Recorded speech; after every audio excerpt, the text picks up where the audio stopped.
जम्मू कश्मीर के पुंछ में एक सरकारी अस्पताल के क्वार्टर की छत पर जिंदा हैंड ग्रेनेड बिलाव इलाके में जारी किया गया अलर्ट। ग्रेनेड की जानकारी मिलते ही मौके पर पहुंची एसओजी की टीम पूरे इलाके में चलाया जा रहा है सर्च ऑपरेशन। सरकारी क्वार्टर में रहने वाली महिला ने दी सुरक्षा बलों को ग्रेनेड की जानकारी। बच्चों ने कल शाम करीब 7:30 बजे देखा था ग्रेनेड। टोडा में आतंकवादियों पर कसा सुरक्षा बलों का शिकंजा। शौकत अली नाम के एक शख्स को आतंकवादियों की मदद के आरोप में किया गया गिरफ्तार।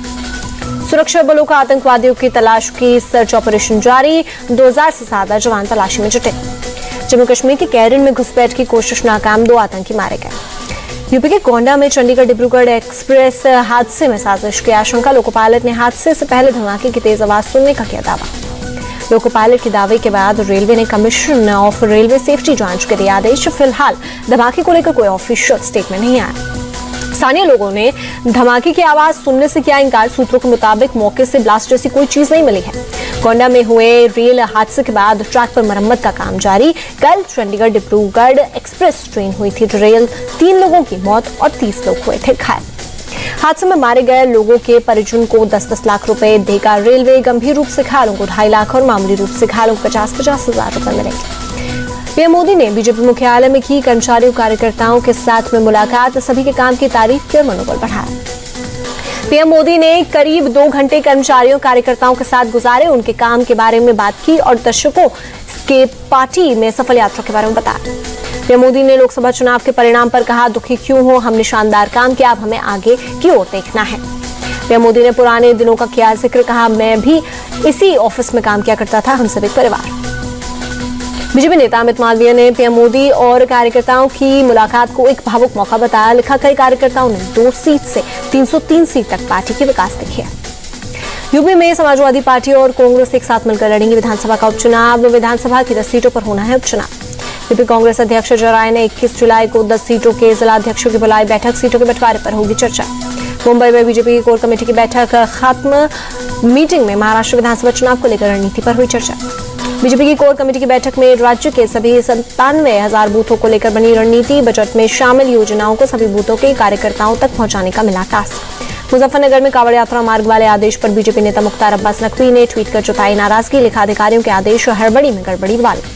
मुख्तार अब्बास नकवी ने आदेश पर लिखा, अस्पष्टता की बीमारी को बढ़ावा दे सकते हैं। आस्था का सम्मान होना ही चाहिए, पर अस्पष्टता का संरक्षण नहीं होना चाहिए। आंध्र प्रदेश के पूर्व सीएम जगनमोहन रेड्डी ने पीएम मोदी को प्रदेश में बिगड़ती कानून व्यवस्था को लेकर लिखी चिट्ठी। सरकार से जांच के लिए केंद्रीय एजेंसियों की नियुक्ति की मांग की।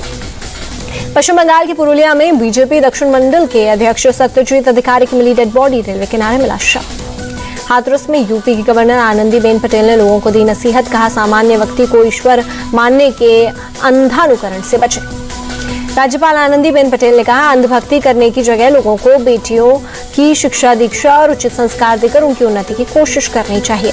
झारखंड के गुमला में बोले आरएसएस चीफ मोहन भागवत, देश के भविष्य को लेकर कोई शंका नहीं है, सब लोग विकास के लिए काम कर रहे हैं। विकास का कोई अंत नहीं है, इंसान को हमेशा आगे बढ़ने का प्रयास करना चाहिए। मोहन भागवत का बयान। 23 जुलाई को पेश किया जाएगा वित्तीय वर्ष 2024-25 के लिए केंद्रीय बजट। मंगलवार को वित्त मंत्री निर्मला सीतारमण करेंगी बजट पेश। सतारा में आज छत्रपति शिवाजी महाराज के बाघ नग का किया जाएगा प्रदर्शन। सतारा के संग्रहालय में रखा जाएगा। बीजापुर आईडी ब्लास्ट में शहीद हुए एसटीएफ जवान भरत लाल साहू को सीएम साय ने दी श्रद्धांजलि। डिप्टी सीएम विजय शर्मा ने भी दी श्रद्धांजलि। बीजापुर आईडी ब्लास्ट में शहीद हुए एसटीएफ जवान के पार्थिव शरीर को सीएम विष्णुदेव साय ने दिया कंधा। डिप्टी सीएम विजय शर्मा भी रहे मौजूद।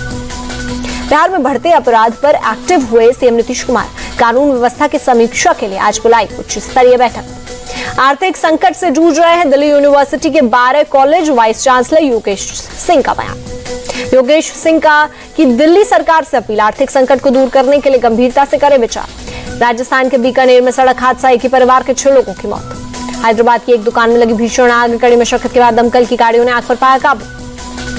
एनएचआरसी ने यूपी सरकार और पुलिस प्रमुख को दिया नोटिस। जालौन में पुलिस हिरासत में एक व्यक्ति की हुई मौत पर नोटिस। हरियाणा के करनाल में महिला समेत 2 लोगों को करंट लगने से मौत। खेत में मालिक ने कंटीली तारों में छोड़ रखा था बिजली का करंट। मजदूरी के लिए जाते समय दोनों तार की चपेट में आ गए। पुलिस आरोपी खेत मालिक के खिलाफ मामला दर्ज कर जांच में जुटी। तमिलनाडु के मलियाडुतुरई में पुलिस ने 2 लोगों को किया गिरफ्तार। डीएमके नेता को बम से उड़ाने की दी धमकी। बीबीएमपी ने बेंगलुरु के जीटी मॉल को किया सील। मॉल पर 1 करोड़ 78 लाख से ज्यादा का संपत्ति कर बकाया भुगतान न करने के चलते बीबीएमपी ने किया सील। ओडिशा के झारसुगुड़ा में सरकारी जमीन पर बने अवैध निर्माण को गिराया गया। पुलिस ने अवैध तरीके से बनाए गए दुकानों पर चलाया बुलडोजर। गुजरात के जामनगर में 2 और बच्चों में मिला चांदीपुरा वायरस। बच्चों को अस्पताल में कराया गया भर्ती। तेलंगाना के पेद्दावगु बांध से अचानक पानी छोड़ने से आई बाढ़। 30 लोग फंसे। वायुसेना के हेलीकॉप्टर की मदद से किया जा रहा है रेस्क्यू। मुंबई में मूसलाधार बारिश से वडाला आरटीओ इलाके में भरा पानी। ट्रैफिक हुआ बाधित। लोगों की परेशानी बढ़ी। गुजरात के पोरबंदर में तेज बारिश। तापमान में आई भारी गिरावट। लोगों को गर्मी से मिली राहत। अमेरिका के मिलवॉकी में रिपब्लिकन सम्मेलन को डोनाल्ड ट्रंप ने किया संबोधित। बोले 4 महीने बाद होने वाले चुनाव में रिपब्लिकन की ऐतिहासिक जीत होगी। चलिए, अर्जेंटीना बॉर्डर पर भूकंप के तेज झटके। रिक्टर स्केल पर भूकंप की तीव्रता 7.1 मापी गई। बांग्लादेश में आरक्षण के खिलाफ छात्रों का विरोध जारी। अब तक 18 लोगों की मौत जबकि 2500 से ज्यादा लोग हुए जख्मी।